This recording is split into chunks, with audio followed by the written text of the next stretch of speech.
Day 2 of the Olympics is underway. Team USA's women's 3-on-3 basketball, gymnastics, and volleyball teams all compete in the next few hours. For the third Olympiad in a row, more than half of Team USA's athletes are women. More than half. Across the board, women will make up 48.8% of all Olympians. That's up from 45% in 2016 and just over 2% in 1900. That's the first year they were allowed to compete. Women were not included in the first modern Olympics. It has not been all good news for female athletes in Tokyo.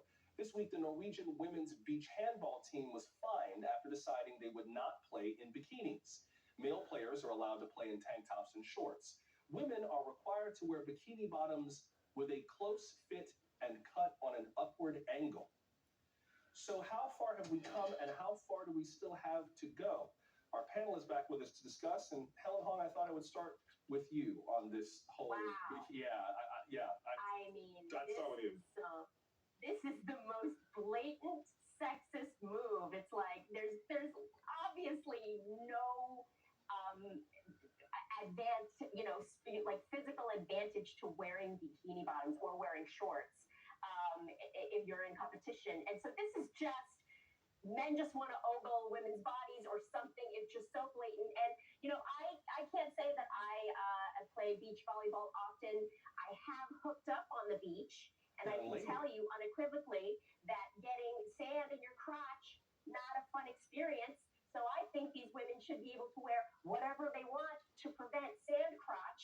And a bikini bottom's not going to cut it, I'll tell you that, to prevent sand crotch. I think we have made history on MSNBC. I don't think anyone's used that phrase on our air before, ever. Yeah. I don't think. I'm happy to bring sand crotch to the masses. Appreciate it. You're welcome. That's 4 times. Kavitha, what about you? I mean, I think I would see this differently if the rule was that all athletes have to wear form-fitting outfits, that if female athletes had to wear bikinis, then male athletes had to wear compression shorts. Like, that would make sense to me, because then at least you could kind of make an argument in the regulations that it's functional as opposed to just stylistic.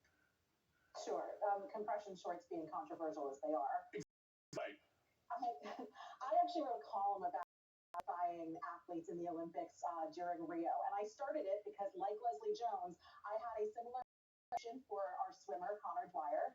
But the issue that I'll make is that when male athletes are objectified, obviously every Olympian has a beautiful body. This is something that should be celebrated. This is the human form in its most perfect form, right? That's part of the point of some of these games. Now, at the same time, male athletes, even when they are noted for being beautiful or very well built, they are still seen as athletes first. And that's not the case with female athletes. And I will say that there's also precedent here. There were several years ago, the Australian women's basketball team was forced to wear these very skin-tight, form-fitting bodysuits, and their governing body, and they said that they were not comfortable in them. It did not help them play well on the court. Their governing body came flat out and said, this makes you more marketable because it makes you sexier to fans. And we think the only reason fans are going to pay attention to a woman basketball player is if they find her hot.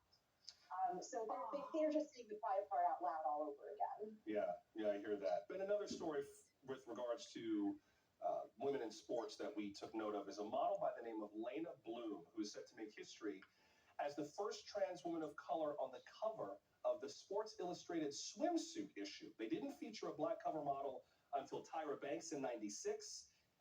This seems like kind of a huge deal, in addition to other advances with LGBTQIA athletes in the Olympics this year. Yeah, it is a huge deal. And by the way, it's kind of incredible.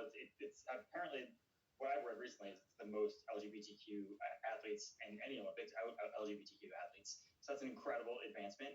I do want to just bring up this skateboarder named Alexis Sablon that I read about in the Washington Post today. She is incredible.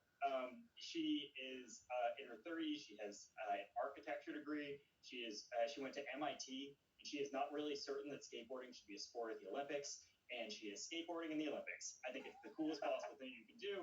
I think everybody should be like, no, my sport's not a sport. And by the way, I'm just going to win gold because, like, whatever. That's right. For this in my life. I don't know if any of you should be here, but if you have to, get behind me. Like, what? Yeah, exactly. Yeah, so we need, and by the way, that's an American right there. That is the most American thing I could ever think of. Facts. We need more of these kinds of people. Facts. In the Olympics. People showing up being like, this is like a hobby, I guess, but I would like like some gold in my life, that's how I want it. If you got Super it low-key laying around. casual. Right. If you got gold laying around, you might as well. My neck's right here. Helen, another story related to women in sports that we saw kind of on the other side of the field or the court. On the air, we saw an all-women broadcast crew make history this week as they called a Major League Baseball game. I thought this was remarkable in part because of the way that the commentator, the play-by-play person is kind of cast versus the color commentators versus the sideline reporters, like being the voice of authority that explains the game as it happens. That's big. Like that is a boundary broken. And it's 100% overdue. You know, I'm a stand-up comedian, and we women comedians all stick together and we talk, and it's completely normal and accepted that you might go to a comedy club and see an all-male lineup and nobody bats an eyelash. But if you went to a comedy club and saw an all-female lineup, people would be like, "Oh, it's ladies' night, it's girls' night. Oh my God, what is even happening?"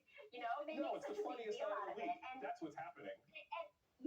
And the fact that for literally the entire history of sports broadcasting, it's been all men in all the positions all the time. Like, let's give the women a chance, and let's not make a big deal out of it, because we haven't been making a big deal of the men dominating. So the women dominating, it's just overdue, and they did such a great job. And they were the voice of authority. No more just sideline color commentary for us, ladies. We're taking over. Kavitha, one more story I wanted to get to before we have to pause. The